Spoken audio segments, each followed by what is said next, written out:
Chapter 32 covers the anti-tuberculars, antifungals, the peptides, and metronidazole, which both of those sort of fall under the antifungals. Okay. So, anti-tubercular. Everybody had their PPD or the skin test for tuberculosis, but I'm not sure how much at this point you've learned about tuberculosis. I'm just going to touch on it. It remains to be one of the world's worst major health problems. People still die yearly. It is still prevalent in the United States. You'll see it more in the bigger cities. You don't see it, not aware as much in some of the rural areas. I know coming from a city, our health department had a tuberculosis clinic. According to text, 1.5 billion people in the world have tuberculosis, and many of them don't even know they have an infection. If you're coming from other countries, places that are prevalent for it, I know, like in health department in Shelbyville, anybody coming in from Guatemala and from Mexico, they all had to have a PPD skin test because of the prevalence. It is spread by droplets.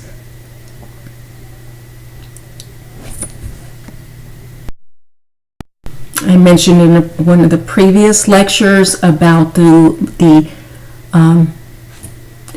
mycobacterium. I just realized I left the C out of there. The myco, M-Y-C-O. Apologize for that. But anyway, it's the mycobacterium tuberculosis that causes the infection, and it increased prevalence in those with immune disorders, especially autoimmune deficiency syndrome, with those where the HIV has progressed to AIDS. The first drug to treat TB way back in the 1950s was isoniazid, or INH. It's funny, everybody's so used to calling it INH.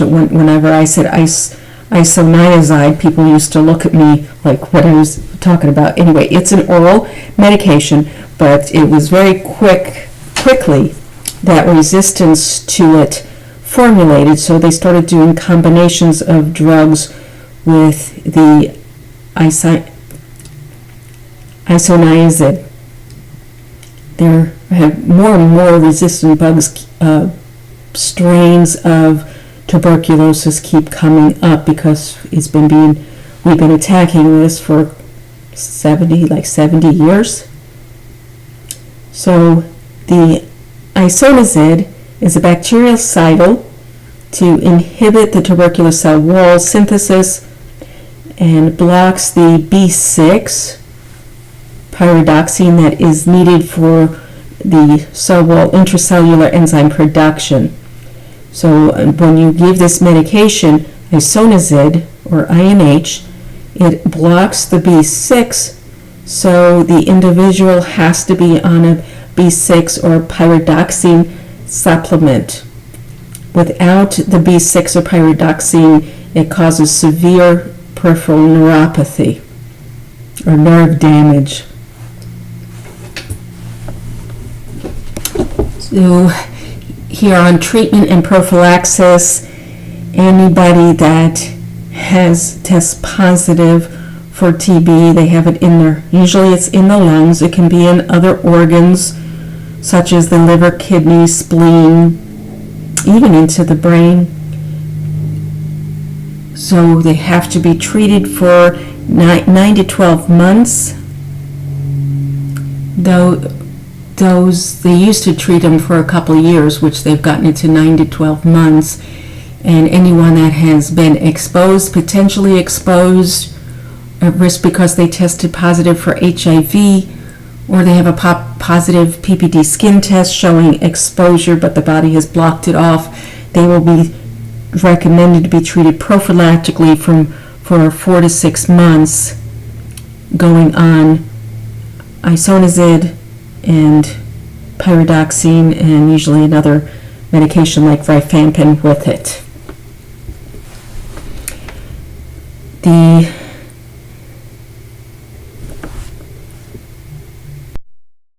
have found doing the multi-drug has been much better in combating it. So they combine isoniazid. What I've seen, like the health department does, is the isoniazid, rifampin, and pyrazanamide. I've seen them do the triple thing, but they used to just do isoniazid, rifampin, and pyridoxine for the B6 replacement. And it notes here if the rifampin was taken alone, the bacterial resistance occurs more quickly. They have your chart 32.1 that goes into more specifics about it. You notice that it is a category pregnancy C, category C. It is taken PO by mouth, orally, or intramuscularly. I've never given it intramuscular, actually. I've only given it by mouth. Your contraindications: severe renal or hepatic disease, alcoholism, diabetic neuropathy, retinopathy. It can cause that nerve damage. It can cause liver damage. You must check those liver enzymes before giving it and while it's being given. No alcohol at all while taking this because the liver. Again, phenytoin, which is a anti-seizure medicine. It interacts with that. The labs, it says to monitor AST, ALT, bilirubin. I was watching your liver function. Side effects: drowsiness, tremors, rash, blurry vision, photosensitivity. The adverse reactions are the B6 deficiency, elevated blood sugar, which is hyperglycemia, peripheral neuropathy, which I mentioned, even psychotic behaviors, some blood dyscrasias, seizures, and the blood dyscrasias like thrombocytopenia, agranulocytus, and you see hepatotoxicity, which is toxic to the liver. I can tell you from experience that I had a positive PPD back in 1990, I don't remember, 1990 something, 95, somewhere in there, and I was put on isoniazid, rifampin, and the pyridoxine as a prophylaxis. And I don't drink any alcohol. I don't have any liver problems. My liver enzymes were checked before they put me on the medicine. Within a few weeks, they brought me back in just to check the liver enzymes to make sure I was tolerating it. My enzymes had skyrocketed. So the nurse in the health department told me that sometimes that happens, and we check it again in a week. But I didn't even make it through that week. I went back, got the labs done. She called me with results the week after, but I had stopped taking it. I got so sick. She called and asked if I had gone on a drinking binge, which I said I don't drink any alcohol. I don't know how high they were. She said my liver enzymes were crazy. I can tell you I was in acute hepatitis because it was hepatotoxic to me. I looked like I was like 10 months pregnant. I had jaundice. I was deathly ill. It resolved itself, thankfully, very quickly. Liver enzymes went completely to normal, so it did reverse the second very quickly once I got off of the medication. And the pharmacist told me there's a particular enzyme that you need to break that medicine down, and obviously my body was missing that enzyme, so it just built up in my body quickly. You see, it is a very low protein, so most of it is excreted in the urine. Very short half-life, so they take it several times a day. It inhibits the cell wall synthesis. I think I said already. I talked about some drug resistance. When the drug resistant, let's go into that a little bit. We're going to talk a little more when we get to the antifungals and the amphotericin B, but just because these medicines overlap each other, when you get a multi-drug resistant tuberculosis, they do treat it with aminoglycosides. And if you remember the aminoglycosides, you have to watch the streptomycin, amikacin, you're watching their kidneys, and the fluoroquinolone, it's like ciprofloxacin. Those are the ones that have the floxacin in it. And of course, anything doing cultures and sensitivities, find out what bug you're treating and see what it is sensitive to. I went over this quickly, but your text does a great job. Table 32.2, I would focus on the isoniazid, the rifampin. Be familiar with the rest. I do have a picture later. The capromycin, I have seen those used. You notice some are pregnancy categories B, some are C. I don't see any D's going down here. You can imagine drug resistance for these drugs has one factor in making it get worse. If you think of, it's hard enough to get somebody to take a medicine a few times a day or even once a day for a week when they have TB and they're feeling better, to try to get somebody to take a medicine for 9 to 12 months. People don't finish the regimen, they go off of it, and that unfortunately when it is not completely eradicated, that mycobacterium, then resistant bugs build up very, very quickly. Some drug interactions with isoniazid.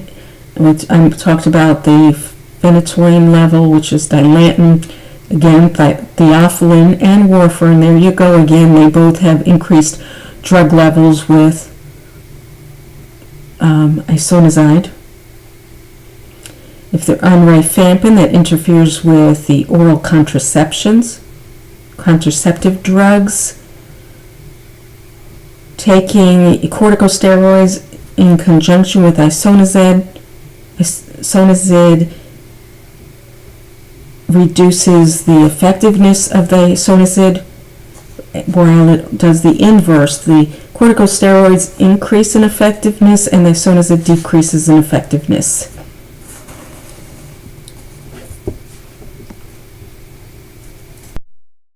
I mentioned some of the common or adverse reactions: gastric pain, nausea, vomiting. I don't think I mentioned the red, orange, brown discoloration of the urine, tears, sweats, and sputum. So your body fluids are red, orange color. And a major thing is that liver toxicity, watching for it, instructing the patient the importance of continuing the medicine, checking for a peripheral neuropathy, that numbness, tingling in the extremities. Okay, this next picture I thought was pretty good, talking about antitubercular drugs, how they work, where they work.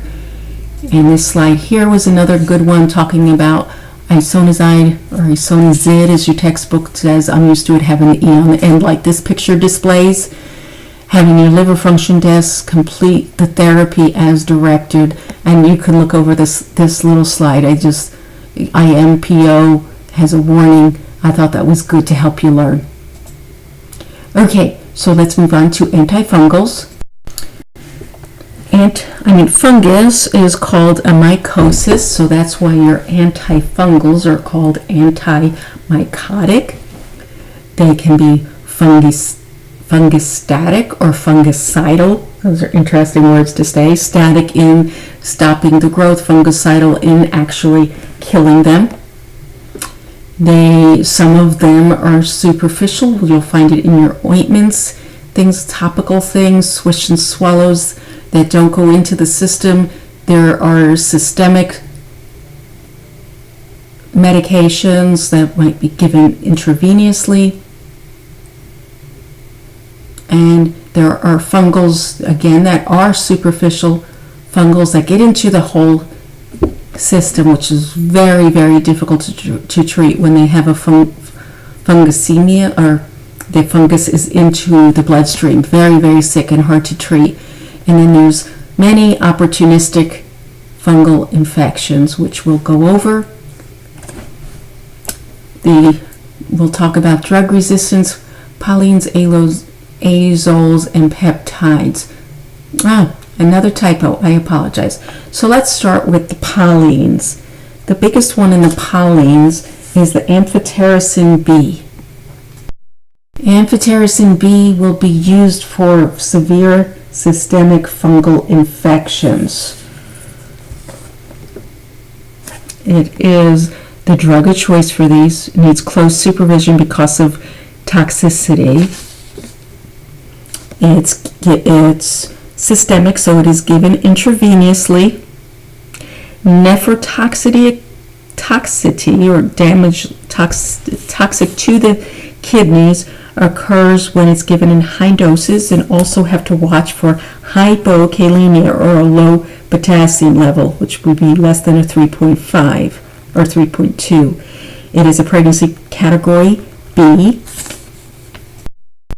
Very little of it is excreted in the urine or metabolized by the kidneys, so renal function is not something to worry about.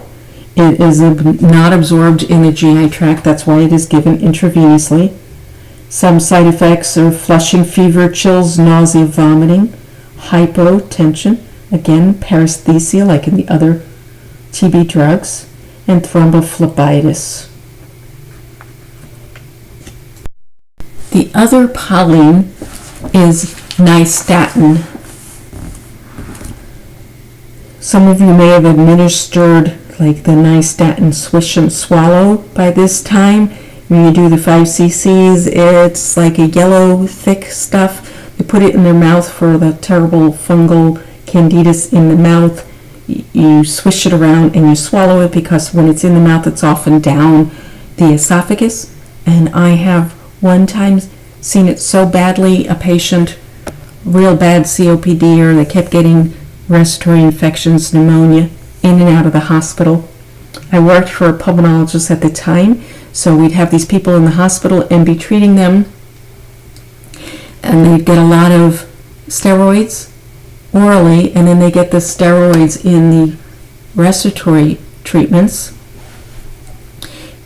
and developed horrible thrush fungal yeast in the mouth, down the throat. It extended into her GI tract and actually had a little perforation and had to have emergency surgery. So it's not something to take lightly when you see a thrush in the mouth, because it's going down the GI tract.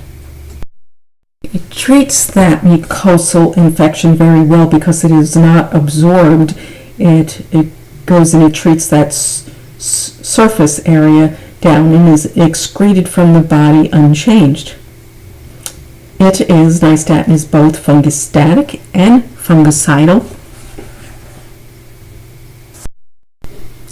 Let's move on here to the azoles. The azole group is effective against candidus, the superficial and systemic. Histoplasmosis, which is something that you can get from bat droppings. I don't know, there's no caves near here, but I'm sure there's many in Tennessee, and that's where it actually, the bat droppings have histoplasmosis, and you can breathe it in and get this horrible fungal infection in your lungs.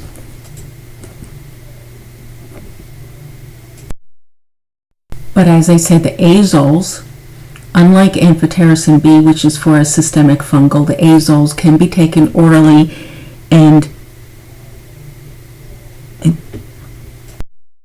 intravenously. They affect the cell permeability and leakage of the cell wall. That's how they damage it. There are several azoles that have a topical preparation. I do have a slide coming up that has pictures of many different kinds of antifungals, ones you've probably seen many times before. The topical preparations treat candidus and tinea infections. So the tinea infections are the fungal tinea capitis. It's on the scalp. If anyone has young children, they may have seen that they get what's called cradle cap. Tinea pedis on the body, tinea, course, I can't think of any. The pedis is the feet, corpus is the body. Tinea is what a lot of people call ringworm, because ringworm actually, it is a fungal infection, but it literally looks like it's in rings. If you haven't seen it, that's what it looks like, and they call it a ringworm. It has to be treated for an extended period. It takes a while to kill it, and it's treated topically when it is a surface infection like that. You're not going to give it internally. Some that have to be treated internally are the fungus that forms on nails, nail beds. Sometimes you have to go do both, do topical and ingesting it. So table 32.4, turn to that, goes over a lot of these topical. You don't need to memorize which is for Candidus, pedis, cureus. Just kind of get a little more familiar with them, knowing that these are part of the azole group, and an easy thing is they end in that azole. One thing to see, you have an alert here. I would learn that. The ketoconazole. When ketoconazole is taken with the herb echinacea, hepatotoxicity may develop. Very important teaching point, something to learn, something to remember. Prototype chart 32.2 on the bottom of 443 goes over many of the different roots and types and how it works. The side effects: vaginal rash, burning sensation. Taking it, that's if you're giving it vaginally, you get a rash and burning sensation. Taking it orally, anorexia, nausea, vomiting, diarrhea, the GI issues, and stomach cramps. Look over your nursing process on page 444 when it goes over your assessments. Your serious renal or hepatic disorder, looking for that in the patient's history, making sure there's no alcohol while they're taking these, looking at your liver enzymes in your labs, find out if they've taken any antifungals in the past, if they had any issues with it, doing your culture so you know what you're treating. And patient teaching, number 3, inform patient taking ketoconazole not to consume any alcohol.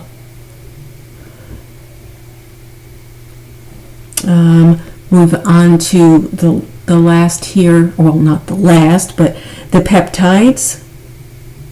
There's 2 groups of peptides, the polymyxins and the bacitracin.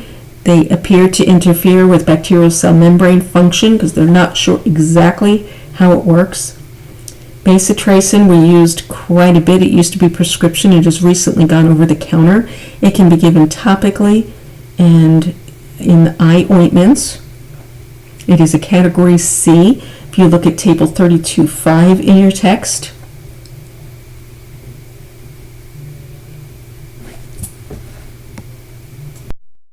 The one only form of polymyxin you will see is the polymyxin B, which is approved for pharmaceutical use. It has a bactericidal effect, interfering with cell membrane and causing the cell death. Can be used to treat E. coli and Klebsiella shigella, which is you might find in some food poisoning. They're not absorbed through the oral route. They have to be intramuscular injection.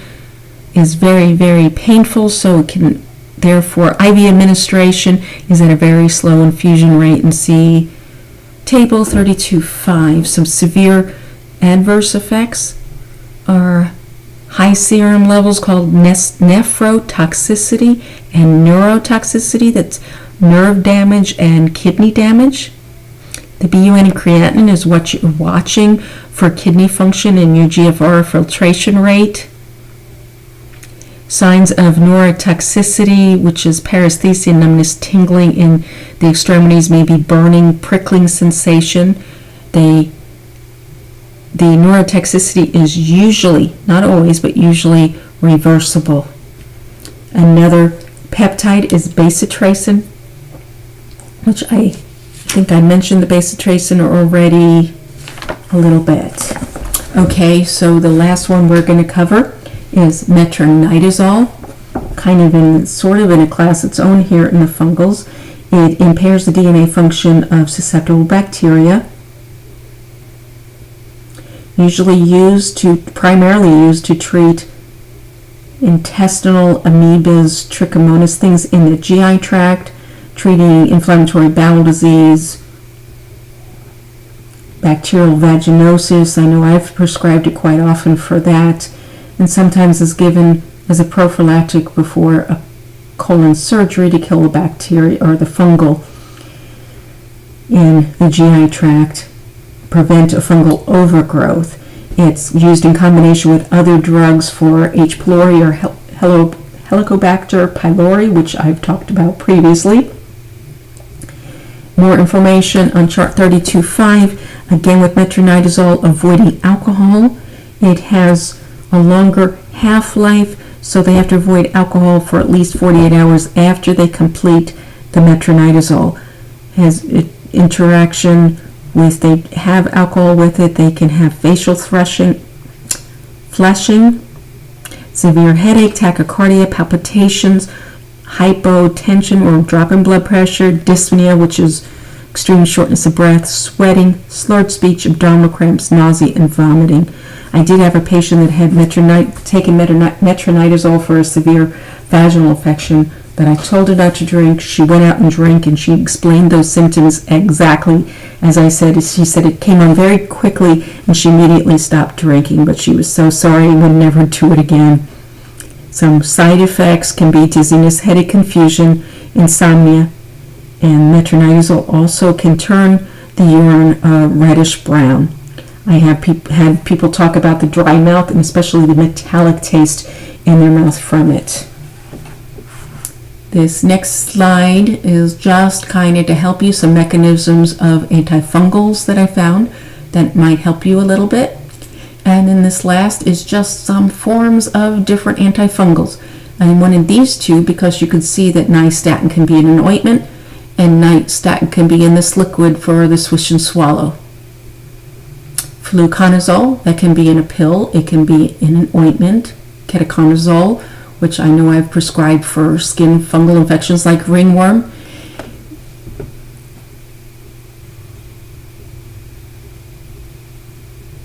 And here is a topical that is used for a nail fungus, which again can be hepatotoxic.